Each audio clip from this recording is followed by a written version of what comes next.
Kirsten, and tonight I'm making some tacos. So I'm making guacamole. I'm dicing up my onion and the avocado.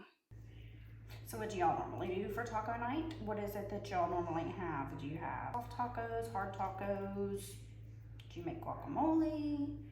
Do you make your own shells? I will buy the corn tortilla shells a lot of the time and then just deep fry them because I think that's really good. I totally forgot to get fresh cilantro, so cilantro paste. I'm hoping it turns out good. So here I am just scooping the insides out of the Roma tomatoes. I don't like the inside. It gets the guacamole kind of watery. So I'm just going to dice these up, plop them in along with the avocado, get everything a good mix, and it's all made, and it's really good.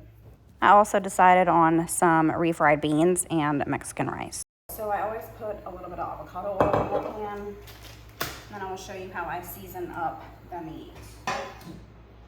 Drop that down a little bit. So when I am browning my ground turkey, the only thing I use is this. Mr. Make It Happen. He is on YouTube. And I tried his recipes and they are incredible. But this is his seasoning that he makes. I put it on everything. I mean, I sound like the old lady in the Frank's commercial, but it is so true.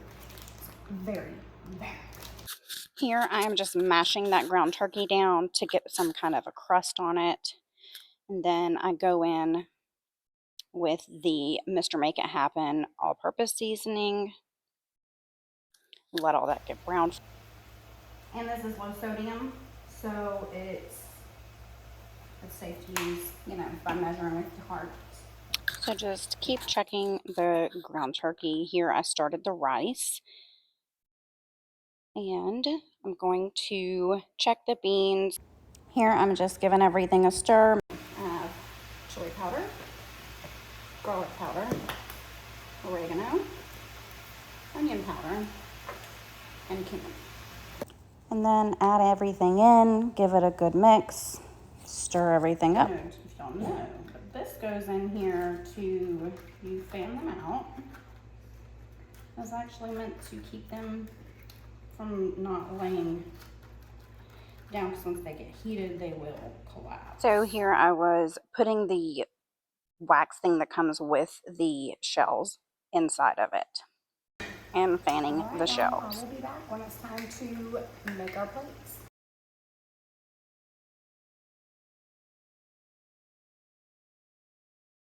This was in the morning before I left for work, and I got this chuck roast at Aldi, and it actually turned out pretty good. It says Mississippi pot roast. I know that all of you know how this recipe goes, but it is definitely our family favorite way to make a pot roast. I always tend to do it in the crock pot, spray it with a little avocado oil, and get it placed without making a mess in the crock pot. I don't like touching meats, especially like raw like that, so I always have on gloves. Plus, it's easier to clean up. Sprinkle a packet of au jus over the top. And each ranch packet is about 2 to 3, I think it's 3 tablespoons. So just sprinkle. I just do it till my heart tells me not to. And pepperoncinis. I realized after I made this that I did have the whole ones, but I kind of like the sliced ones. You just put as many in as you want on there. And I always pour about 1/4 of a cup of the pepperoncini juice in the bottom and over the top of the roast. So next, wipe up all the mess that I made. And then get this turned on to low for 8 to 10 hours. Ours was perfect at 8. Then we're going to slice up the butter instead of putting it as in one big chunk on it. I used to make it by just putting the whole stick on the top, but I have just done different techniques, and I actually like it being sliced and just kind of put on top. All right, it's time for me to get ready for work. Spray down the counter. This stuff is antibacterial and I love it. It wipes up really nice and it also polishes at the same time. Hey y'all, so I'm back after being at work all day, and I have the roast in the crock pot from this morning that I showed you earlier. Well, to you probably just a few minutes ago. And so I'm going to chop up some potatoes, make boiled potatoes, and then I have a couple cans of carrots here. I drained off the excess water, threw some butter in, or the water they were boiling in. Threw in a little bit of butter and some parsley flakes, and that's it. It's all done. And then give this a little mix. My carrots are finished. I'm gonna get a small pot, get a little bit of that au jus gravy mix out of from the roast, and then I'll show you what else to do. All right. Up there. There we go. All right, so I'm gonna bring this a little bit of juice to a boil. Cornstarch here. So I'm going to get probably like a tablespoon-ish and a half of water. Mix it with that, and then it'll start thickening up.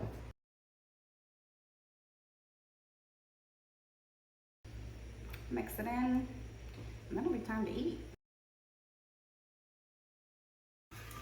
So this has thickened up nicely. Yep, this way. Thickened up, so we can put that on our potatoes and our roast. And I'm gonna make plates. Hey y'all, so today is Friday, and on Fridays I clean the house. I don't work on Fridays, but I clean the house with the help of our daughter.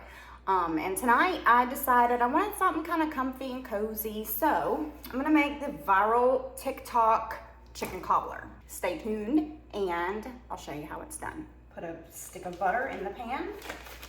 My oven is actually already heated, so I'm just gonna throw this in until it melts, and I'll be right back.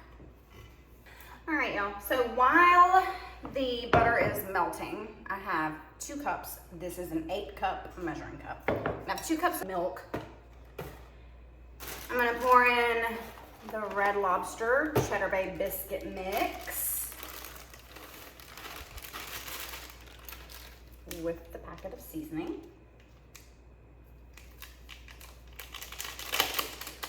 And give it a mix.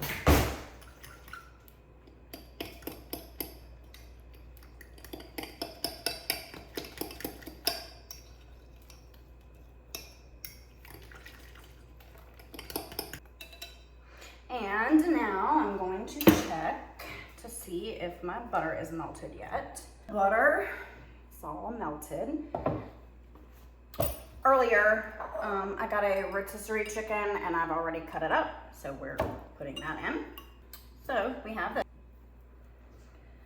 So, got the chicken all layered in, and this is a pretty deep 9x13 pan, and I hate more than anything when mixed vegetables come from the freezer and there is a ton of peas.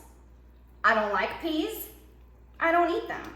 So, add my AP seasoning just to give it a little bit of flavor. A little bit of parsley.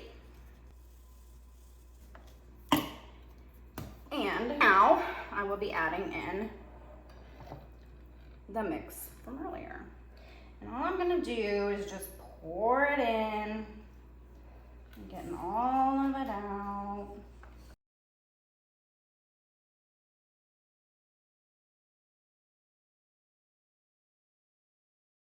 Add a little salt and pepper. I have 2 cups of chicken broth. And I'm gonna add a can of cream of chicken.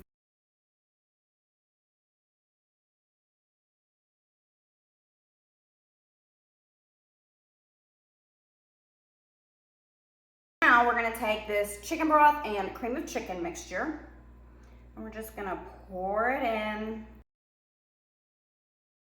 And you do not want to stir. Do not stir it, no matter how tempting it is. All finished. And plating up for the 3 of us. If you've never made this, give it a try. It's so good. Next night, we did air fryer wings. And the first clip was how I make my mild sauce. And then the Lowry's lemon pepper I use for the lemon pepper wings.